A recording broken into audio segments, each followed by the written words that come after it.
Classificação indicativa. Livre para todos os públicos.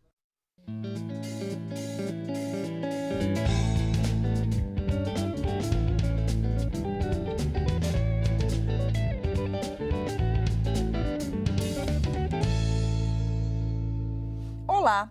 O mundo ainda está sob o impacto do resultado surpreendente das eleições americanas, em que o bilionário Donald Trump saiu vencedor, derrotando a favorita, a democrata Hillary Clinton. O candidato do Partido Republicano convenceu o americano médio, prometendo proteger a indústria local dos Estados Unidos e fechar a fronteira com o México, construindo um muro entre os dois países. O deputado Luiz Carlos Rauli, do PSDB do Paraná, é vice-presidente da Comissão de Relações Exteriores e preside a Câmara Brasil-Estados Unidos aqui na casa. E é com ele que a gente conversa agora. Eu sou Mariana Monteiro e este é um programa da TV e da Rádio Câmara. Olá, deputado. Olá, que bom. Como vai? Pois é, no dia que eu entrevistei o senhor pela Rádio Câmara, né, no programa Com a Palavra, tinha acabado de acontecer o resultado, né, verdade, naquela madrugada, e o senhor estava, assim, ainda um pouco surpreso e muito pessimista. Já se acostumou com a ideia, deputado? Pois é. Nós dormimos com a vitória da Hillary e acordamos, né, com a vitória do Trump. Foi um choque para mim, para o mundo. Eu tenho 25, quase 26 anos de mandato aqui e sempre com relação com o parlamento americano, né, democratas, republicanos, e acompanhando essa política bilateral, Brasil e Estados Unidos, com a Europa. Realmente foi um choque muito grande, porque ele tem posições mais radicais, não convencionais, não usuais, né, para um presidente da República. Não é um político, né? É um não político. E dá muito medo, né? Assim como Berlusconi, né, na Itália, porque as relações internacionais é um aprendizado de décadas. Olha, eu estou na Comissão de Relações Exteriores há 26 anos e aprendendo, né, as relações bilaterais, multilaterais, a paz do mundo, o desarmamento, né, o programa da questão nuclear no mundo, a questão ambiental, né, os protocolos, os convênios, os acordos, os tratados. Ele demonstrou durante a campanha que não sabe nada disto. Ou seja, ele sabe por cima, né? Ele sabe a parte econômica e empresarial, né, das empresas ele dele. É um empresário pragmático, né? Vamos dizer assim, daquele que faz tudo para ganhar dinheiro. Uhum. Ele ganhou muito dinheiro e perdeu muito dinheiro. Nasceu em família rica, né? Ganhou $1 milhão, né, para começar os negócios. O pai deu $1 milhão de dólares naquela época, imagine que deve valer uns 10 hoje, né? Para começar a sua vida empresarial. Ganhou muito dinheiro, perdeu, faliu 4 vezes.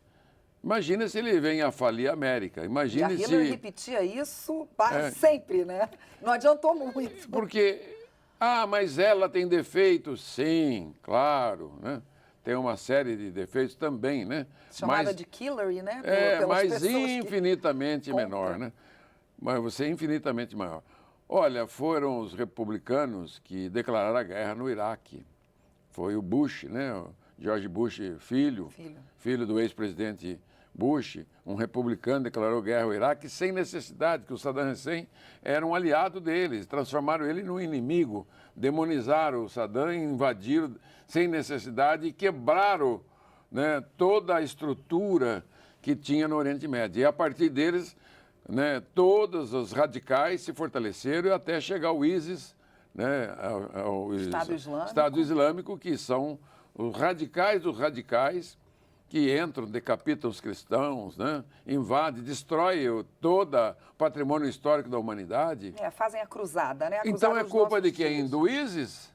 Desses muçulmanos radicais? Não, culpa do Bush, do republicano, que declarou a guerra. Eu, da tribuna da casa, da Comissão de Relações Exteriores, chamava ele de política bushista, né? Um bushismo que quebrou toda a harmonia do Oriente Médio e que irradia para o mundo, né?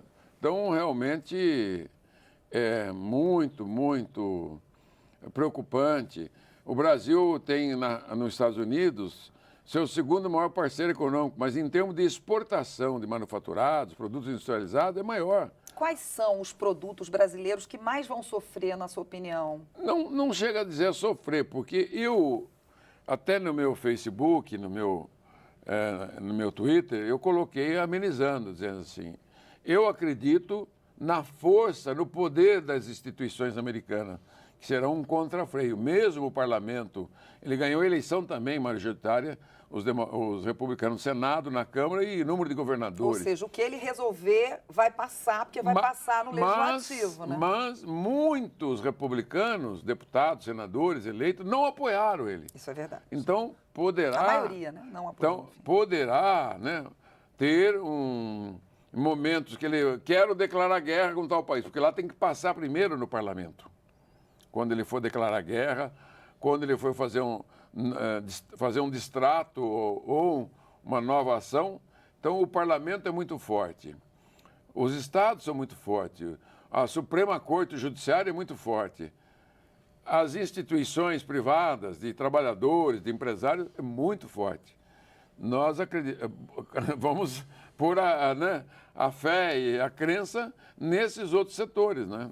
Nas instituições americanas. Pois é, o que a gente tem visto nos últimos dias é um arrefecimento, digamos assim, de toda aquela vontade do candidato em prol já de um Trump que pensa como presidente ou que será presidente, né? Tomara. Então, mesmo assim, a questão do protecionismo, eu acho que ele vai manter, né, deputado? Olha, Mariana, assim, aqui até a gente porque fala é uma promessa assim, para esse... A gente fala muito, jogo é jogo, treino é treino, né? Será que foi teatro, treino? Ele mentiu para a população americana? Tanto que a eleição foi tão dividida que a Hillary ganhou dele. 200 mil votos a mais do que ele. Que democracia transversa, né? Que loucura, né? E nós aqui reclamamos da nossa democracia, né? Tudo lá é mais complicado. O processo eleitoral não é... enquanto eles estavam apurando e dando a notícia da apuração, enquanto ainda estava havendo votação, eu fiquei impressionada. Você vê que o número de votos dos dois candidatos aproxima muito do número de votos que teve aqui no Brasil. Da diferença, né? Não, o número de eleitores. O número de eleitores. Lá 59 a 59, aqui deu 54 a 40 e pouco, né? 40 e tantos.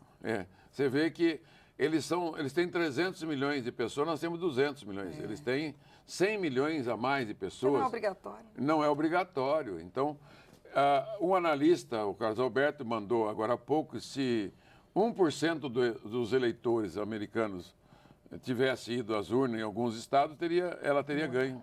Porque quando você vota no candidato no estado X, ele ganhou a eleição, o Trump ganhou na Flórida, então ele leva todos os votos. Exatamente. São lá 35 votos, se não me engano. A Califórnia, a Hillary ganhou 55 votos. E aí somos os votos para o colégio eleitoral.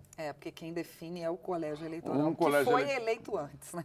Um colégio eleitoral de 540, né? São 270, né?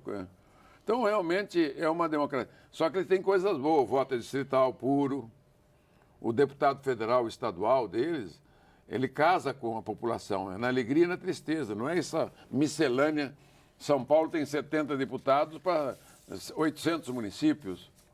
Quer dizer, todo mundo é deputado de todo mundo e todo mundo não é deputado de ninguém. Então, o voto distrital americano, o legislativo é muito forte, o judiciário é muito forte e o executivo é muito forte. Eu estou vendo que hoje o senhor está bem mais tranquilo, né, deputado? Sim, claro. A vida continua, né? Claro. O mundo continua. Mas a preocupação minha não é só minha, né? Não, claro. O mundo todo claro está que preocupado. Não. Eu queria saber do senhor, a gente está chegando já ao fim, é muito rápido esse programa, eu queria saber do senhor, o senhor acha que esse tipo de promessa mais radical de construir um muro entre o Texas, entre o México e os Estados Unidos e também de deportar milhões de ilegais, o senhor acha que ele vai cumprir? Aquilo que eu falei no programa de rádio para você, ele vai acirrar o ódio, né? O ódio que não existe, existe sim. Você não gosta, você critica, você xinga, mas não é um ódio a levar às últimas consequências. Ele tem que tomar muito cuidado, porque nós já vimos outros casos na América do Norte, né? Então, um muro com o México... de assassinato. Tem que tomar muito cuidado, não pode acirrar o ódio. Porque o mundo é global, mesmo os Estados Unidos e o Brasil, nós somos formados de gente de todas as partes do mundo. E os Estados Unidos são feitos de imigrantes, né? Os Estados Unidos e o Brasil são as duas maiores nações do mundo, mais acolhedora do planeta. Porque você vai na Rússia, é só de russo, na China, só de chinês, na Índia, só de indianos. Aqui não. Aqui é de gente de todos os continentes, da África, da América, os nativos daqui, europeus, do Oriente Médio, Oriente Próximo. Então, você tem gente de todos os continentes que se misturam, se cruzam, né? Aqui no Brasil. E nos Estados Unidos também, se falar assim. Estados Unidos e Brasil são as duas nações mais generosas do mundo, porque eles têm 300 milhões e nós temos 200. A verdade é que em 1900 eles já tinham 70 milhões de pessoas e já eram desenvolvidos. E o Brasil, em 1900, só tinha 17 milhões de pessoas num continente, sendo que tinha acabado de sair da escravatura, tinha acabado de ter Foi um a tipo proclamação. de colonização diferente. Não, né? é porque não tinha gente, era pouca gente. Tanto que tinha, vinha daquele processo de colonização, que tinha muitos escravos, os índios também estavam... Tinha degredados também aqui, né? Escravos, degredados, e estava começando o Brasil. O Brasil só vai acontecer depois da Segunda Guerra Mundial. Deputado, esse tema é longuíssimo. Infelizmente, a gente chegou ao fim do programa. Eu agradeço muito a sua Botar na mão de Deus, né? Botar na mão de Porque a paz Deus. universal depende do nosso Criador, porque ele tem o botão da bomba atômica para destruir o planeta quantas vezes precisar. E por falar nisso, até o Papa, né? Por falar em religião, até o Papa já foi contra ele, né? Não, agora não. Nós temos que torcer para que dê certo, né? Claro. É isso, deputado. Muito obrigada. Eu que agradeço. Eu sou Mariana Monteiro e este é o Palavra Aberta, um programa da TV Câmara e da Rádio Câmara. Eu conversei com o vice-presidente da Comissão de Relações Exteriores, Luiz Carlos Rauli, do PSDB do Paraná, sobre as perspectivas do mundo com a eleição de Donald Trump para a presidência dos Estados Unidos. Se você quiser rever esta ou outras entrevistas, é só acessar nosso site câmara.leg.br/palavra aberta. Obrigada pela audiência e até mais.